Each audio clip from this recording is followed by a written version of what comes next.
शब्द का अर्थ होता है परमात्मा, और नर का जो भाव है उसको कहेंगे नार, और द माने देना। इसका तात्पर्य है भगवत भाव को देकर जो भगवत प्राप्ति करा दे उसका नाम है नारद। नारम का सरल अर्थ यही हुआ, नारम नारायणम ददाति असौ नारद, वो नारद है। ये जातिस्मर महायोगी होगा। ब्राह्मणों ने भविष्य का कथन किया है। अभी नारद जी दूध पीने वाले बालक ही थे, 2.5-3 महीने के। इसी बीच में इनके पिताजी दिवंगत हो गए। अब बेचारी मां अपना लालन पालन कैसे करे पुत्र का। एक ब्राह्मण के घर में उसने नौकरी कर ली, चौका बर्तन टहल करती, गौ की सेवा कर दिया करती। वे ब्राह्मण देवता बड़े भारी संतों की सेवा में अनुराग रखने वाले थे, भागवत धर्म के उपासक थे। उन ब्राह्मण देवता के यहाँ कुछ समय के पश्चात एक जमात पधारी, संतों की जमात पधारी। अभी मेरी आयु केवल 5 वर्ष की थी। इसी बीच में संतों की बृहद जमात पधारी, और उस जमात में बड़े बड़े सिद्ध संत थे। ब्राह्मण ने सबका आदर किया और प्रार्थना की कि भगवान आप ऐसा अनुग्रह करें कि अब चातुर्मास से आने वाला है, वर्षा आने वाली है, कहीं न कहीं तो चातुर्मास से आप करेंगे ही। तो कन्नौज पवित्र धार्मिक क्षेत्र है, गंगा का परम पवित्र तट है, इससे उत्तम क्या होगा, यही गंगा के तट पर चातुर्मास कीजिए। ब्राह्मण देवता के आग्रह को स्वीकार कर लिया और सैकड़ों पर्णकुटी बना दिए गए। वो संत वहां निवास करने लगे। नारद जी कहते हैं कि उन ब्राह्मण देवता ने बड़ी कृपा करके उन संतों की सेवा में हमको लगा दिया। मेरी माँ भी सेवा करती और मैं भी सेवा करता रहता। उन संतों ने हमारे ऊपर कृपा कर दी। ते मय्य पेता खिल चापलेर्भके दान्ते धृत क्रीडन के नुवर्तनी चक्रुः कृपाम यद्यपि तुल्य दर्शना शुश्रूषमाणे मुनयोल्प भाषिणी। संत यद्यपि तुल्य दर्शना है, संतों का विशेषण है तुल्य दर्शना। समदृष्टि वाले संत, उनकी कृपा में किसी के प्रति भेदभाव नहीं होता। वस्तुतः जो संत हैं, वास्तव में जो संत हैं, संत की प्रकृति के हैं, उन महात्माओं की दृष्टि में किसी के प्रति भेदभाव नहीं होता। अमीर गरीब धनी मानी किसी के प्रति उनकी दृष्टि में भेद नहीं। पूज्य श्री महाराज जी सुनाते हैं कि काशी के विशुद्धानंद जी थे, सोने के कटोरा में खीर खा रहे थे। राजा आया दरभंगा का, बोला महाराज सन्यासी का क्या धर्म है? हे ब्रह्मचारी, इसका कान पकड़ के बाहर निकाल दो। महाराज जी सुनाए कर। राजा बोला महाराज मैं खुद चला जाता हूं। उठ के चला गया। दूसरे दिन आया, बोले महाराज सन्यासी का क्या धर्म है? बोले सन्यासी का धर्म है कि अभेद दर्शन करे, तुल्य दृष्टि हो, तुल्य दृष्टा हो। तुम राजा हो ये भय हमारे मन में नहीं था। राजा हो तो बने रहो, हमारे लिए न कोई राजा है, न हमारे लिए कोई प्रजा, सब एक जैसे हैं। तुम हमारा कुछ अनिष्ट करोगे ये भय हमारे भीतर नहीं था। तो मिट्टी स्वर्ण पत्थर में भेद न माने, राजा और प्रजा में भेद न माने, सबको समान दृष्टि से देखे, यही साधु का धर्म है। ऐसे विरक्त महात्मा थे, उनके चरणों में जो आ जाता उसे उसी क्षण लुटा देते। दिन भर कुछ ना कुछ आता, दिन भर ब्राह्मणों को लुटाते रहते और एक कौपीन लगाए और महाराज विराजमान रहते। सायंकाल को आपके पास कौपीन मात्र के अतिरिक्त तो कुछ भी नहीं बचता। ऐसे तुल्य दर्शना संतों का स्वरूप है। वे तुल्य दृष्टा होते हैं, सबके ऊपर समान दृष्टि, क्योंकि सब में अपने प्रियतम को, अपने भगवान को देखते हैं, इसलिए वे तुल्य दृष्टा हो जाते हैं। लेकिन तुल्यदर्शी होने के बाद भी, समदर्शी होने के बाद भी उन संतों ने हमारे ऊपर विशेष कृपा की। प्रश्न उठा कि तुल्य दृष्टा होने के बाद विशेष कृपा क्यों भाई? तो नारद जी बता रहे हैं कि इतने लक्षण हमारे भीतर थे, इसलिए संतों की कृपा फलीभूत हो गई। इसका तात्पर्य है कि संतों की, गुरुजनों की कृपा प्रत्येक जीव के ऊपर समान रूप से होती है। इतने लक्षण जिसके भीतर होंगे उसमें कृपा प्रकाशित हो जाएगी। जैसे सूर्य की किरण प्रत्येक पदार्थ को समान रूप से प्रकाशित करती है, लेकिन कोयले पर पड़ती है तो उसकी चमक नहीं प्रकट होती, और हीरे पर पड़ती है तो उसमें से किरण निकलती है, उसकी चमक और।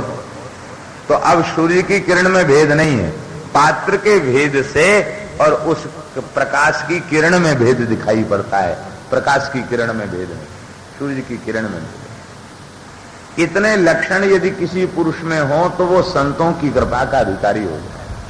बहुत अच्छी बात है साधकों के लिए, इतने लक्षणों को अपने भीतर विकसित करना चाहिए। ये लक्षण जब विकसित हो जाएंगे तो बस सत्पुरुषों की कृपा हो जाएगी। फिर संत देखते ही अनुग्रह करेंगे, कृपा करेंगे। कौन कौन? कहते सबसे पहला गुण मेले में था चंचलता का नितांत अभाव। पात्र चंचल हो तो उसमें वस्तु ठहर नहीं सकती, लुढ़क जाएगी, गिर जाएगी। हिलडुल रहा है बर्तन तो गिर जाएगी ना।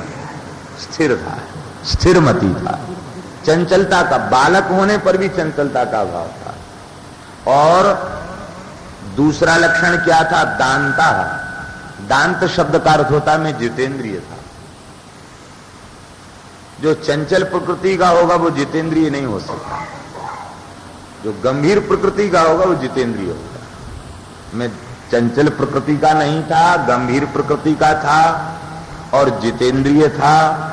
और इसके बाद तीसरा लक्षण बता रहे हैं, अनुवर्तनी। तीसरा लक्षण क्या था? कि मैं संतों का अनुवर्ती था। अनुवर्ती का मतलब उनके बताए हुए मार्ग पर चलने वाला, उनके संकल्प के अनुरूप अपने को मैंने ढाल लिया था, उनके सदाचार के अनुरूप मैंने अपने को ढाल लिया था। ये तीसरा लक्षण। और चौथा लक्षण क्या? चौथा लक्षण ये था कि अल्प भाषणी। मैं बहुत कम बोलने वाला था। ज्यादा बोलने वाले के ऊपर कृपा टिकती नहीं है, नष्ट हो जाती, क्योंकि ज्यादा बोलने वाला कभी न कभी अपमान कर देगा, कभी न कभी अवज्ञा कर देगा। इसलिए गुरुजनों से बहुत अधिक बातचीत नहीं करनी चाहिए। साधन संबंधी जिज्ञासा करे और करने के बाद फिर बार बार तर्क कुतर्क न करे, उनकी वाणी का श्रवण करे।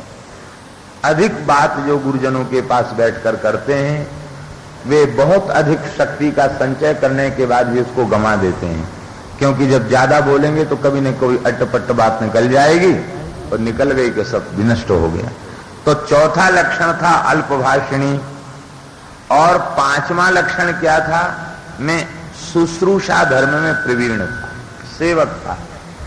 ये 5 लक्षण जिस साधक में होंगे वो गुरुजनों की कृपा का अधिकारी हो जाएगा। वो गुरुजनों की, संतों की, महापुरुषों की कृपा उसमें प्रकाशित हो जाएगी। संतों ने बड़ी कृपा की और कृपा करके उन संतों ने हमको अनुमति दी कि तुम संतों की पत्तल तो उठाते ही हो, पत्तल में जो कुछ प्रसाद बचते हैं, प्रसाद के कण, उनको ले लिया करो। अब तो मैं संतों का प्रसाद लेने लग गया। उच्छिष्ट लेपा ननुमोदितो द्विजैः सकृत्स्म भुंजे तदपास्त किल्विषः एवं प्रवृत्तस्य विशुद्ध चेतसः तद्धर्म एवात्म रुचि प्रजायते। उन संतों का शीत प्रसाद लेने से मेरे समस्त पाप नष्ट हो गए और उनके धर्म में हमारी रुचि होगी, भागवत धर्म में हमारी रुचि बढ़ गई। उसी में मेरी रुचि होगी। देखिए, जूठा खाना शास्त्र में वर्जित है। गीता में भगवान ने जूठा खाने को मना किया। या तयामम गतरसम पूति परियुषितम चेत, ये सब हाँ तामसम परिकीर्तितम, तो ये तमोगुणी है, इसको नहीं खाना चाहिए। उच्छिष्टम, जूठा नहीं खाना चाहिए। जूठा नहीं खाना चाहिए ये भी शास्त्र की विधि है। और यहां नारद जी कह रहे हैं कि संतों का जूठा खाने से हमारे चित्त की शुद्धि हो गई। अब तो बड़ी शंका हो गई, भाई सच्ची बात क्या है? दोनों बातें सच्ची हैं। दोनों बातें इसलिए सच्ची हैं, जूठा नहीं खाना चाहिए ये विधि इसलिए है कि हम जिसका जूठा खाएंगे उसके दोष, उसके गुण, उसके रोग हमारे भीतर आ जाएंगे। तो पता नहीं किस जीव का कैसा चित्त है, उसकी कैसी वासना है, कैसी प्रवृत्ति है, जन्मांतरीय कैसे संस्कार हैं। कहीं उसका जूठा खाने से हमारे संस्कार संक्रमित हो गए, प्रभावित हो गए तो भजन छूट जाएगा। इसलिए जूठा नहीं खाना चाहिए। किंतु संतों में भजन के द्वारा उनके चित्त अत्यंत निष्काम और पवित्र होते हैं, शुद्ध होते हैं। उनमें कोई दूसरे दोष नहीं होते, उनका जीवन भजनमय होता है। और ऐसे भजनमय जीवन जिन संतों का है, उन संतों का प्रसाद लेने से उनके गुण हमारे भीतर आ जाएं, भजन में रुचि जग जाए। इसलिए वैष्णवों का प्रसाद, संतों के प्रसाद लेने की विधि है। लेकिन उसमें भी एक सावधानी ये है कि यदि संतों के स्वरूप में, भक्तों में पूर्ण निष्ठा का अभाव हो तो जूठा नहीं खाना चाहिए। इधर तो हम संतों का प्रसाद लें और दूसरी ओर संतों को गाली दें, फटकारें, उनकी निंदा करें, तो उनका उच्छिष्ट लेना पाखंड हो जाएगा, दंभ हो जाएगा। और भगवान की भक्ति में सबसे घातक दंभ है। जो कुछ करो वो दंभ रहित होकर के करो, जो कुछ करो वो दंभ रहित होकर करो। दंभ यदि आ गया सर्वनाश।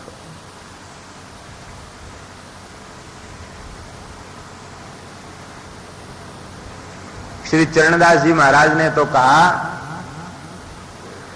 कि दंभी पुरुष की उपासना भी व्यर्थ चली जाती है। भजन निष्फल नहीं होता, लेकिन दंभी पुरुष का भजन भी निष्फल हो जाता है। दंभी का योग, दंभी की क्रिया, दंभी का ज्ञान, दंभी का ध्यान और दंभी की शास्त्र चर्चा, दंभी का उपदेश, सबको गिना करके दंभ की घोर निंदा की है। इसलिए हे भाइयों, यदि हमारे गुरु सुखदेव जी ने बताया है कि यदि भगवान को प्राप्त करना चाहे तो दंभ रहित होकर उपासना करें। दंभ प्रबल शत्रु है। इसलिए आसुरी संपत्ति में सबसे पहले भगवान ने दंभ को गिनाया। दंभो दर्पोभिमानस्य, सबसे पहले दंभ को गिनाया। क्योंकि दर्प, अभिमान आदि जितने दोष हैं वे सारे दोष दिखाई पड़ जाते, लेकिन ये दंभ इतना सूक्ष्म दोष है, ये भीतर रहता है लेकिन दिखाई नहीं पड़ता।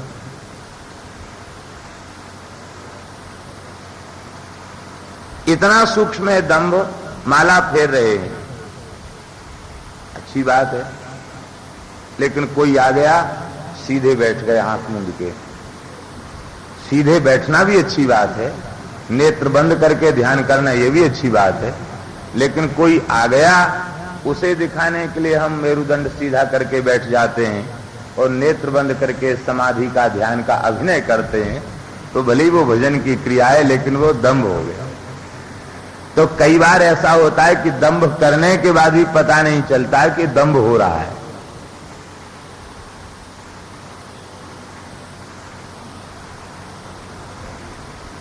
दंभ आ जाएगा, दंभ आया कि विनाश हो जाए। इसलिए सर्वप्रथम उसकी पद्धति यह है कि जिन संतों के प्रति हमें अतिशय श्रद्धा और आदर की भावना है, उन संतों का प्रसाद लें और धीरे धीरे भजन को बढ़ावें। भजन करते करते जब चित्त शुद्धि हो जाए और ये संत साक्षात श्री ठाकुर जी के स्वरूप हैं, ये बात अनुभव में आ जाए, तब उनका प्रसाद है। बोलो भक्तवत्सल भगवान की। हाँ, दूसरी बात यह है कि कोई समर्थ पुरुष आज्ञा दे दें कि प्रसाद लो तो भी ठीक। नारद जी का बालक है, नारद जी में क्या इस शीत प्रसाद की महिमा है, नारद जी को क्या पता? लेकिन संतों ने अपनी ओर से आदेश दे दिया कि तुम ये साधन करो। संत आदेश दे देवे कि तुम ऐसा साधन करो, बस उससे कल्याण। अनुमोदितो द्विजयी, अनुमोदित होकर संतों से, उन ऋषियों से, ब्रह्म ऋषियों से अनुमोदित होकर के उन्होंने उनका प्रसाद लेना प्रारंभ किया। कहते तत अपास्त किल सारे पाप नष्ट हो गए और भागवत धर्म में रुचि प्रकट हो गई। सीथ प्रसाद की बड़ी अद्भुत महिमा है, संत सीथ की बहुत अद्भुत महिमा।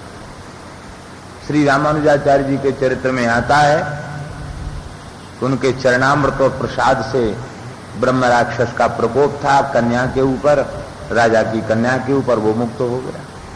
और तमाम ऐसे उदाहरण आते जहां संत के प्रसाद से और जीव का कल्याण होता है।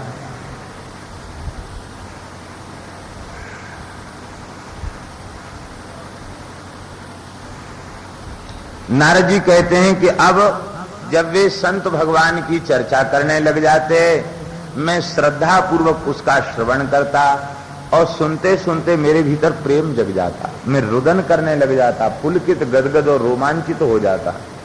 इतने छोटे से बालक के भीतर सात्विक विकार दिखाई पड़े तो संत तो वैसे भी दया के समुद्र होते हैं, उनका हृदय उद्वेलित हो जाता, वे हृदय से आशीर्वाद देते।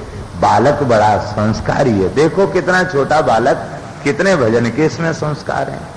उन संतों ने कृपा की और कृपा करके उन संतों ने हमको मंत्र दे दिया, नमो भगवते तुभ्यं वासुदेवाय धीमहि प्रद्युम्नाया निरुद्धाय नमः संकर्षणाय च।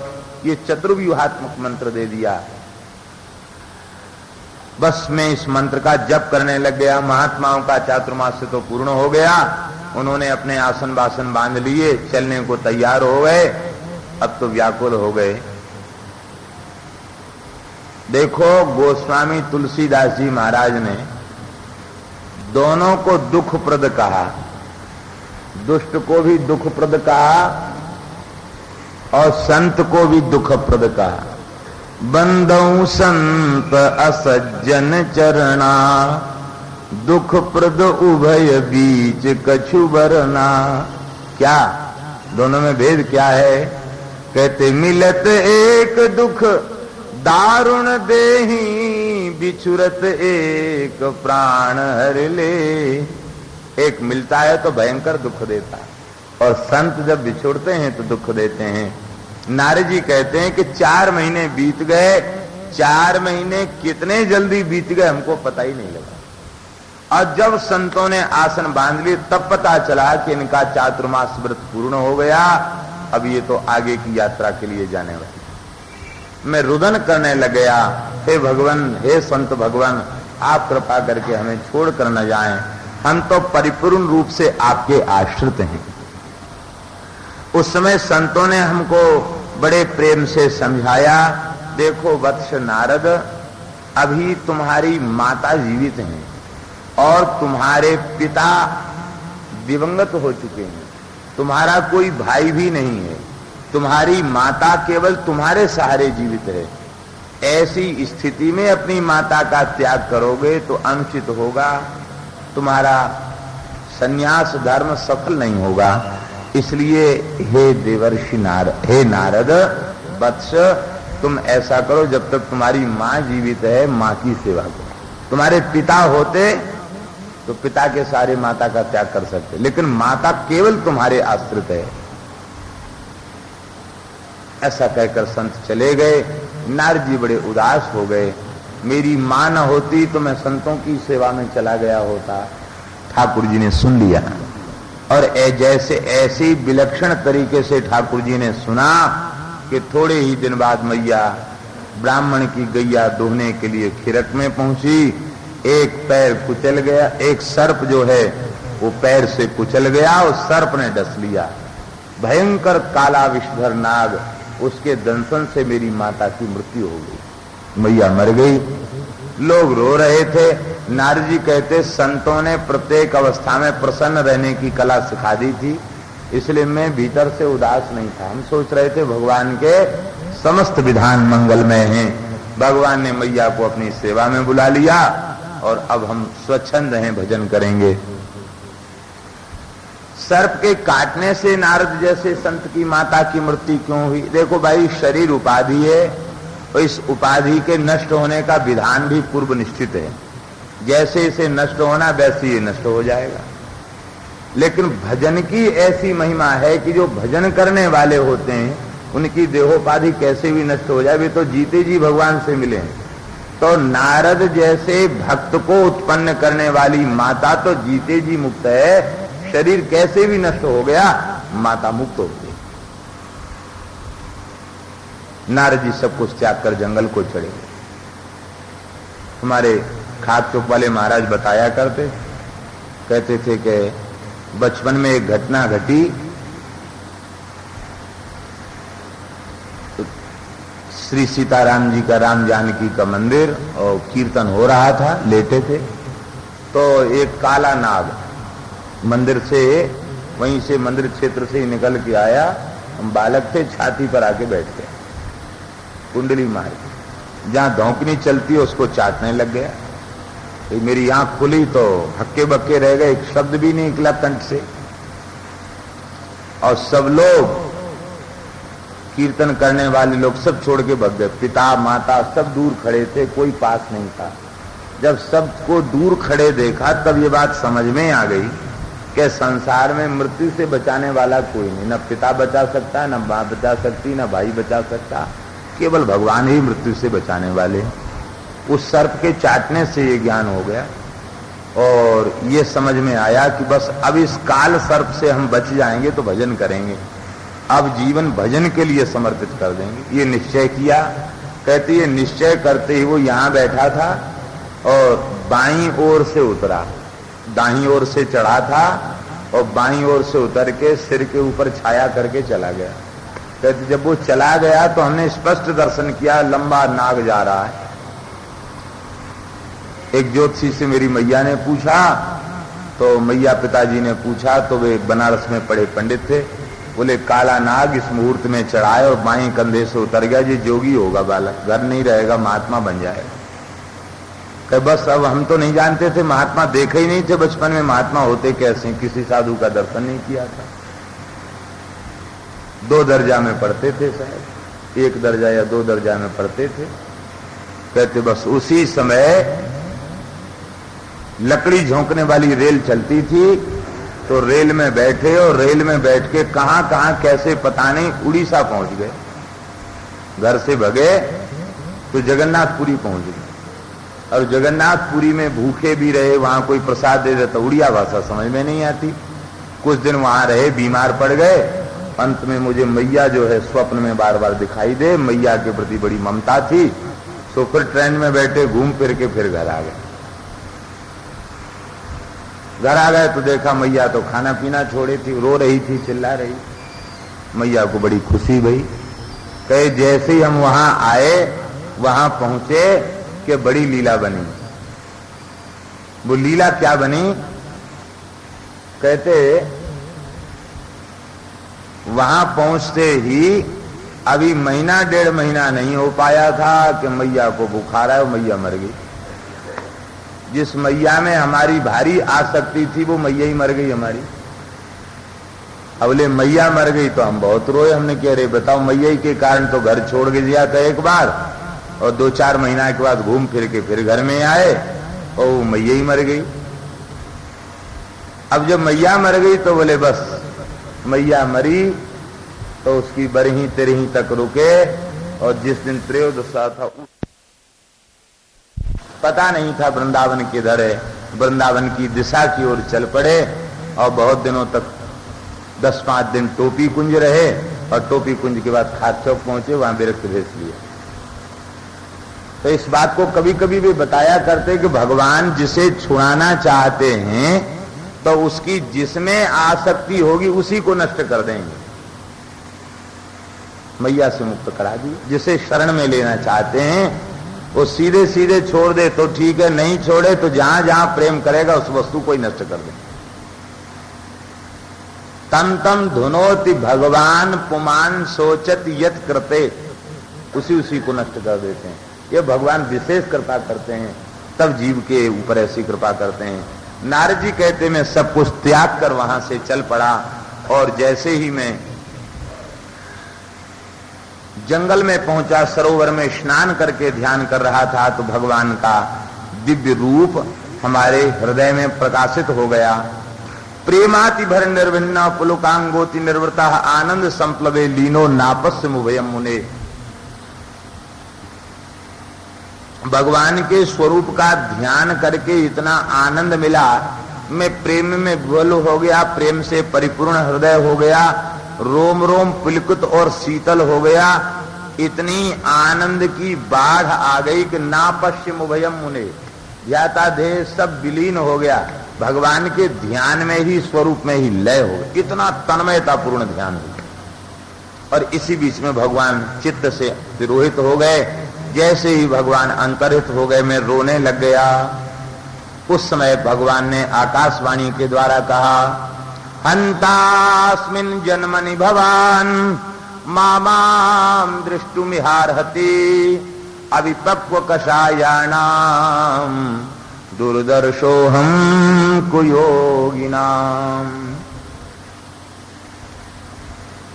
इस जन्म में इतने ही साक्षात्कार से संतोष करो, क्योंकि जो अविपक्व कषाय है, जिनका अंतःकरण अभी सर्वथा वासना से मुक्त नहीं हुआ है, राग से मुक्त नहीं हुआ है, विकारों से मुक्त नहीं हुआ है, ऐसे अधकचरे योगियों के लिए मैं दुर्दर्श हूं, मेरा दर्शन दुर्लभ है। इसलिए दृप्त भक्ति का आश्रय लेकर प्रसन्न होकर मेरा ध्यान करो, और अगले कल्प में तुम ब्रह्मा जी की गोद से प्रकट होगे। उस समय मैं तुम्हें अपने सेवा में रखूंगा, अपने अंतरंग पार्षद के रूप में तुम्हें स्वीकार करूंगा। देखिए, नारद जी से भगवान ने कहा कि तुम अभी मेरे दर्शन के पात्र नहीं हो, क्योंकि तुम्हारा ज्ञान वैराग्य परिपक्व नहीं है। समझ में नहीं आती। 5 वर्ष की आयु में जिनकी ऐसी उच्च कोटि की स्थिति हो गई हो, और मैया के मरने पर भी जिन्हें कष्ट न हुआ हो, और एकाकी तृण के समान संसार को त्याग कर जो घोर जंगल में चले गए हों, सिंह व्याघ्र से युक्त जंगल में चले गए हों, उनके लिए कहा कि अभी तुम्हारा ज्ञान वैराग्य परिपक्व नहीं है, इसलिए दर्शन नहीं होगा। बड़े आश्चर्य की बात। यदि नारद जी की स्थिति में, नारद जी की कोटि के साधक को भगवान का दर्शन नहीं होगा, ये बात है, तो कलयुग में तो किसी को भगवान के दर्शन की इच्छा ही नहीं करनी चाहिए। नारद जी की कोटि के साधक, उन्हें भगवान का दर्शन, भगवान कहते इस जन्म में नहीं होगा, अगले कल्प में होगा। तो सामान्य साधक को तो दर्शन की अभिलाषा ही नहीं करनी चाहिए। लेकिन ये बात नहीं है। यह प्रमाणित करता है यह प्रसंग कि अन्य युगों में भगवान की प्राप्ति कितनी कठिन थी। सतयुग के भक्त नारद जी हैं, वे नारद जी इतने उच्च कोटि के साधक होने के बाद पात्रता नहीं आई। लेकिन कलयुग में भगवान जीव की पात्रता अपात्रता का विचार नहीं करते, बस देखते इसमें प्रीति है, अनुभूति देने लग जाते। और युगनते कमल नयन कलयुग बहुत कृपा करी। अन्य युगों की अपेक्षा कमल नयन भगवान ने कलयुग में जीवों पर अतिशय कृपा की है। इस युग में भगवान की प्राप्ति अत्यंत सरल है। सैकड़ों संत ऐसे हुए हैं, हजारों लाखों संत ऐसे हो चुके हैं इस कलयुग में, जिन्होंने भगवत साक्षात्कार प्राप्त किया। भगवान ने उनकी, भगवान इतनी कृपा करते इस कलयुग में, थोड़ा भी भजन करने लग जाए, भगवान से स्नेह करने लग जाए, तो कुछ नहीं तो जो जिन साधकों की कहीं कोई स्थिति नहीं है, उन साधकों को भी स्वप्न में भगवान का साक्षात्कार और स्वप्न में बातचीत और स्वप्न में लीला का दर्शन होने लग जाता है। ये भगवान की कृपा है। भगवान ने कृपा का भंडार कलयुगी जीवों के लिए खोल दिया। इसीलिए नवयोगीश्वर संवाद में 11 स्कंध में यह बात स्पष्ट है, कृतादुषु प्रजा राजन कला विच्छन्ति संभवम। हे निमि महाराज, नवयोगीश्वर कहते हैं सतयुग की प्रजा इसलिए योग ध्यान समाधि लगाती है कि हमारा कलयुग में जन्म हो। त्रेता के लोग यज्ञ यागादि इसलिए करते हैं कि हमारा कलयुग में जन्म हो, और द्वापर के लोग बड़े बड़े अनुष्ठान भगवान की पूजा परिचर्या इसलिए करते हैं कि हमारा कलयुग में जन्म हो। क्यों? कहते कलौ खलु भविष्यन्ति नारायण परायणा, सब कुछ शिथिल हो जाएगा, लेकिन भगवान की प्राप्ति कलयुग में अत्यंत सरल है, अत्यंत सरल। इसलिए इस दुर्लभ अवसर को खोना नहीं चाहिए। बस दृढ़ संकल्प, तस्य लौल्यमेव मूल्यम, भगवान की प्राप्ति की उत्कट कामना ही उसका मूल्य है। और ये कामना फिर हम निवेदन करें तो ये कामना अशुद्ध अंतःकरण में प्रकट नहीं होती। अशुद्ध अंतःकरण कौन सा है? जिसमें रजोगुण तमोगुण के संस्कार हैं, वो अशुद्ध अंतःकरण। और संपूर्ण रज और तम की निवृत्ति भगवान नाम के आश्रय से, भगवत कथा के आश्रय से होती है। तो अनन्य निष्ठा से नाम का जप करते हुए भगवान के परम पावन मंगलमय चरित्रों का, संतों के चरित्रों का आश्रय लेते हुए अपने चित्त को पहले विशुद्ध बनावें। जब चित्त विशुद्ध हो जाएगा तो भगवत प्राप्ति की उत्कट अभिलाषा जागृत हो जाएगी। फिर खाना पीना सोना कुछ भी अच्छा नहीं लगेगा, और फिर श्री ठाकुर जी प्राप्त होगी। श्री स्वामी चरणदास जी महाराज विरह में अतिशय व्यथित हुए हैं। बड़ा अद्भुत